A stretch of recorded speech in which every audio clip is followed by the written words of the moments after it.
motards, moi c'est Virginie et vous me connaissez en quelque sorte puisque c'est moi qui monte toutes les vidéos de la chaîne.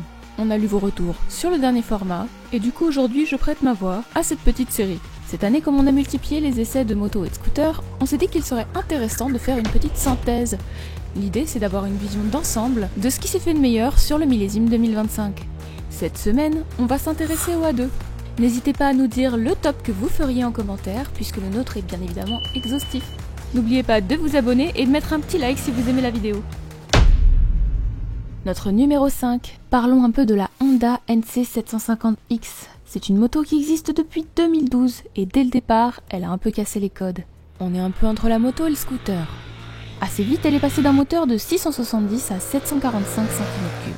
Et depuis, elle n'a fait que s'améliorer. Et en 2025, Honda a sorti une toute nouvelle version de sa NC750X. Niveau look, on est carrément plus moderne. Elle a perdu son côté un petit peu lourd qu'elle avait au départ, pour des lignes beaucoup plus baroudeuses, surtout dans sa version kaki, qui lui donne un côté trail. Même si au final, c'est une moto qui a été clairement pensée pour la route. Côté moteur, c'est un bicylindre en ligne. Alors oui, sur le papier, ce n'est pas un monstre de puissance. 58,6 chevaux en full, 47,6 avec le bridage à deux. Et surtout, le double embrayage DTC fonctionne désormais à la perfection dans toutes les situations.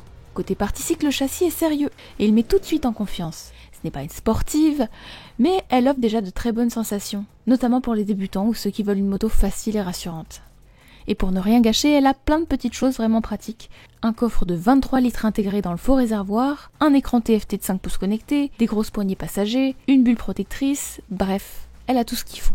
Proposée à 9 000 €, elle reste un choix très rationnel, une moto polyvalente et fiable, idéale pour le quotidien comme pour les balades. Aprilia, on connaît bien.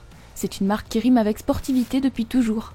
Jusqu'à récemment, si vous vouliez rouler Aprilia avec un permis A2, vous aviez la gamme 660. Super cool, mais si on doit dire les choses, franchement pas donné et un petit peu intimidante pour certains débutants. Mais ça, c'était avant. Maintenant, ils ont corrigé le tir avec un tout nouveau moteur, le Twin 457. Après la sportive de l'an dernier, le constructeur a décliné son bicylindre en ligne à la mode roadster avec la Tuono 457. Une machine pensée dès le départ pour les jeunes permis. Visuellement, pas de doute, on est toujours sur une Aprilia.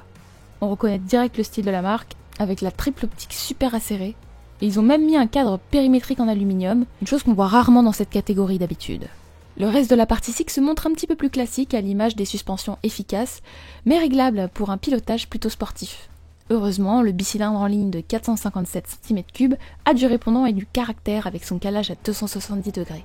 Il assure des bonnes reprises, et on peut même oublier parfois qu'on est juste sur une 500. À tout ça s'ajoute une électronique bien faite, utile et pas envahissante. Au final, la Tuono 457, c'est sûrement la plus sportive de la catégorie A2. Elle vient clairement jouer des coudes avec les bicylindres japonais ou les monos européens, et à ce niveau de gamme, c'est une vraie rivale sérieuse. Numéro 3. S'il y a bien une chose sur laquelle Royal Enfield n'a jamais fait de concession depuis ses débuts, c'est bien l'authenticité de ses mécaniques. Peu importe les modes ou les normes qui évoluent, leur moto garde ce petit truc à l'ancienne, ce petit caractère brut qu'on retrouve rarement ailleurs. En 2018, ils ont un petit peu surpris tout le monde en sortant un bicylindre en ligne de moyenne cylindrée. Mais pas n'importe comment. Un refroidissement par air, un look old school bien assumé, grosse culasse, carter à l'ancienne. Et depuis, ils n'arrêtent pas de décliner ce moteur un petit peu partout. Et cette année, on a eu droit à un scrambler, la Beer 650. Alors derrière son look d'interceptor customisé, la moto ne manque pas de référence à l'univers de l'off-road, avec son cadre renforcé, sa selle surpiquée, sa plaque ajourée sur le silencieux, son guidon double. La mécanique renvoie elle aussi ce côté rugueux, avec ce moteur qui délivre son couple dans les plus bas régimes et fait claquer l'échappement sur un coup de gaz. Et pas besoin d'aller très vite pour faire le plein de sensations, puisqu'on peut sentir quelques vibrations et pulsations, qui font partie de l'expérience mais qui ne deviennent jamais gênantes. Alors si on peut lui reprocher quelque chose, les pneus à profil mixte ne sont pas fous sur route mouillée, et les suspensions, non réglables, auraient pu être un petit peu plus souples ou ajustables. Mais en fait, c'est aussi ça qui fait le charme de cette moto. Elle a du caractère, elle a des défauts, mais elle est attachante. Numéro 2. Si Royal Enfield est le roi du classique, de son côté, Triumph c'est le roi du néo-rétro. Depuis les années 2000, ils ont décliné leur célèbre Bonneville dans toutes les sauces possibles, créant une vraie gamme qui couvre plusieurs styles. Et parmi tous ces modèles, la Street Twin se démarquait comme une version un petit peu plus actuelle de la Bonneville T100.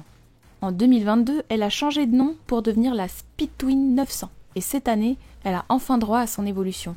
Avec un look définitivement plus néo que rétro. Côté design, elle s'aligne carrément sur la Speed Twin 1200. Nouveau réservoir plus anguleux, caches latéraux redessinés, carter moteur revu et un tout nouveau phare LED à l'avant. Bref, une montée en gamme visuelle, mais toujours avec la finition super soignée qu'on attend chez Triumph. Sous le réservoir, c'est toujours le même Twin, de 900 cm3 calé à 270 degrés. Il délivre 65 chevaux et 80 Nm de couple. Mais là où ça bouge vraiment, c'est sur la partie cycle. Le bras oscillant est maintenant en aluminium, donc plus léger, et surtout la moto est équipée d'une fourche inversée, bien plus rigide que l'ancienne télescopique à soufflet.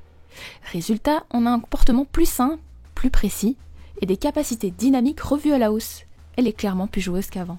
Alors oui, cette Speed Twin va demander peut-être un petit peu plus de rigueur à piloter qu'auparavant, mais franchement, c'est aussi ce qui fait son charme.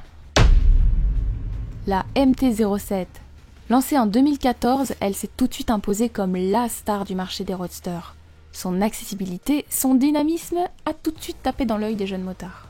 Mais voilà, la concurrence s'est renforcée et la MT-07 a perdu un petit peu sa place de numéro 1. Mais Yamaha n'a pas traîné pour réagir, puisqu'en 2025 débarque avec un look modernisé, mais surtout avec des changements techniques et technologiques importants, la nouvelle MT. À première vue, elle ressemble un petit peu à l'ancienne, mais sous le carénage, c'est là où est la révolution. Jusqu'ici fun et pétillante, quitte à présenter des défauts et laisser atteindre rapidement ses limites, la MT-07 gagne en maturité pour sa 4e génération. Le cadre est plus rigide, le bras oscillant ajusté, la fourche inversée de 41 mm est allégée, les jantes Spinforge sont redessinées et même le poids est en baisse. L'ergonomie de son côté s'ouvre à encore davantage de gabarits. Côté moteur, le Twin CP2 profite de la norme Euro 5 pour s'équiper pour la première fois d'un ride-by-wire, ce qui permet d'avoir, en clair, des modes de conduite. Il y a associé un nouvel embrayage anti-dribble qui peut recevoir la transmission automatique YKMT. Le résultat est là, la MT gagne en assurance, en qualité perçue et en efficacité. Ce qui fait aussi qu'elle abandonne un petit peu ce côté déjanté qu'on lui connaissait avant. Mais elle reste une sacrée réussite, et ce n'est pas demain qu'elle va cesser de séduire les nouveaux permis. C'est tout pour aujourd'hui, si vous avez aimé cette vidéo, n'hésitez pas à mettre un petit like et à vous abonner. Vous pouvez retrouver les essais de toutes ces motos en lien dans la description. Quant à moi, je vous dis peut-être à une prochaine fois, et soyez prudents sur la route.